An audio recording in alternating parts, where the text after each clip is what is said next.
بسم الله الرحمن الرحيم. السلام عليكم ورحمة الله وبركاته.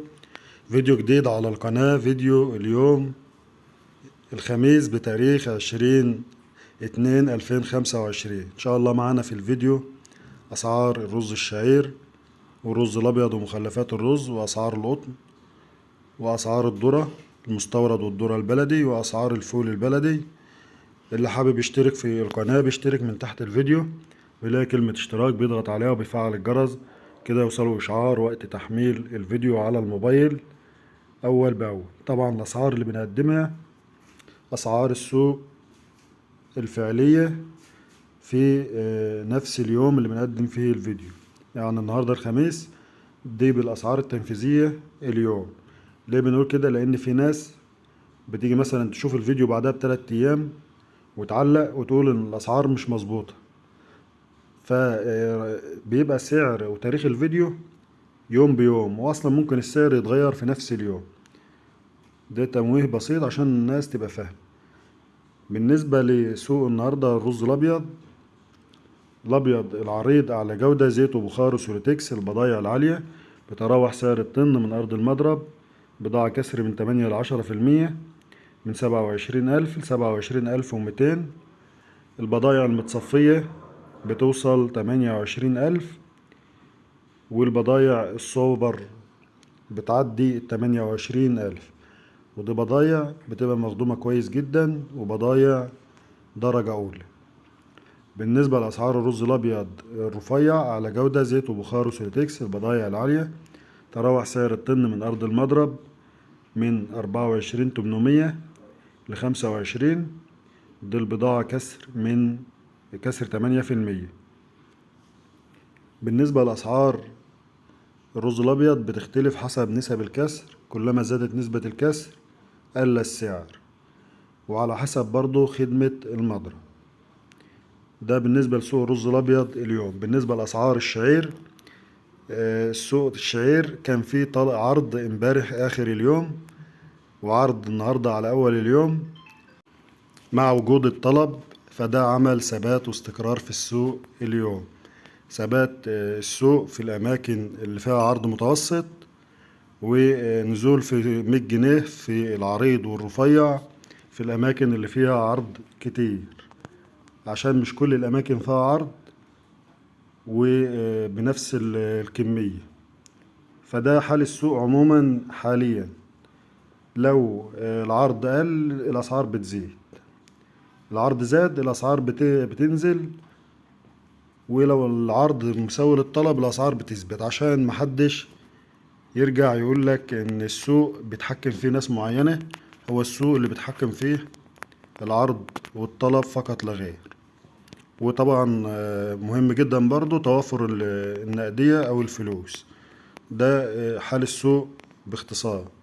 بالنسبة لأسعار الشعير اليوم، الشعير العريض وصل للمضرب بضايع بتدي معدل تصافي عالي 17,000 للطن، والشعير الرفيع وصل للمضرب ب15,700.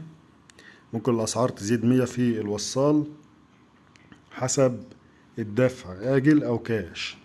أسعار التنفيذ واللي تم التحميل بها اليوم. أسعار التنفيذ على أرضه اليوم اللي تم التحميل به: الشعير الرفيع تم التحميل سعره يتراوح من 15,400 ل15,500، ودي أسعار اتنفذ بها فعلا في السوق اليوم. وأسعار الشعير العريض على أرضه النهاردة 16,700، تم التحميل والتنفيذ بها بمعدلات عالية، معدل تصافي عالي. وفي بضايع بتبقى بضايع معدلها ممتاز بتوصل ل17 على أرضه، بس دي بتبقى بضايع قليلة وبتدي معدلات ممتازة في التصافي. ده بالنسبة لحال السوق بالأسعار اللي تم التنفيذ بها.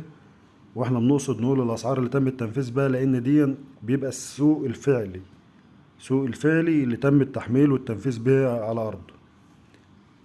بالنسبة لأسعار المخلفات، السرس المطحون بيتراوح سعره من 1200 ل1300 للطن من أرض المضرب، واحتمال السرس يرفع بسبب ارتفاع أسعار الردة ارتفعت امبارح وأول امبارح 300 جنيه. بالنسبة لسعر الجون من 10 و200 إلى 10 و400 للطن من أرض المضرب، وسعر الكسر الناعم من 13,000 إلى 13,200 للطن من أرض المضرب. ده بالنسبة لسوق الرز اليوم. بالنسبة لأسعار القطن، التنفيذ في القطن دلوقتي قليل جدا، وممكن تسمع فيه أسعار وحشة، بس للأمانة مفيش حد بيبيع قطن حاليا. يعتبر الناس كلها أو 90% من الناس ودت القطن في المجمعات وفي المزادات اللي فاتت، في انتظار طبعا صرف مستحقات القطن اللي لحد دلوقتي عاملة مشاكل كتير عند الفلاحين، حتى خلت فلاحين كتير باعت الرز بسبب تأخر فلوس القطن. والأسعار حاليا مفيش فيها تنفيذ. ولو بالنسبة لأسعار التعاقدات الأسبوع ده وحشة جدا في القطن، يعني لازم يبقى في حل في المجمعات اللي لسه ما اتباعتش، والمزاد الأخير اللي تم وزنه حاليا في المجمعات لازم يبقى في حل للموضوع ده، لأن أسعار التعاقدات التصدير نازلة جدا، وحتى الشركات بتشتري من المنظومة ب10,000، ما عادش يجيب الكلام ده برضه، يعني حتى 10,000 يخسر مع الشركات.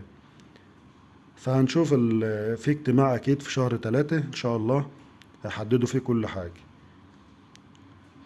بالنسبة لأسعار الذرة، المستورد البرازيلي صب أرض المينا فيه ثبات في السعر 13,600 للطن صب أرض المينا، والأرجنتيني المستورد برضو ثبات في أسعار المستورد الأرجنتيني 13,600 للطن صب أرض المينا.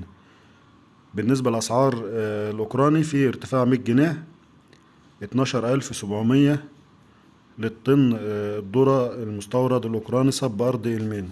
صب أرض المينا يعني ممكن يزيد يوصل مثلا 13,200 وصال أو معبأ، وكذلك برضو في الذرة الأرجنتيني والبرازيلي ممكن يوصل 14,200 معبأ وصال.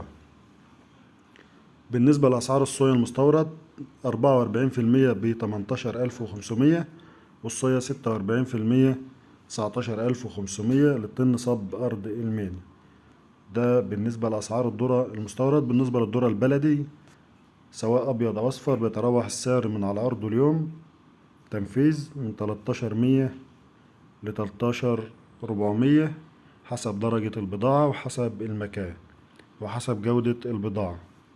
بالنسبة لأسعار الفول البلدي البضايع العالية، الأرداب الخام وزنه 155 كيلو تراوح سعره من 6,000 إلى 6,200 للأرداب، والطلب قل شوية في الفول البلدي.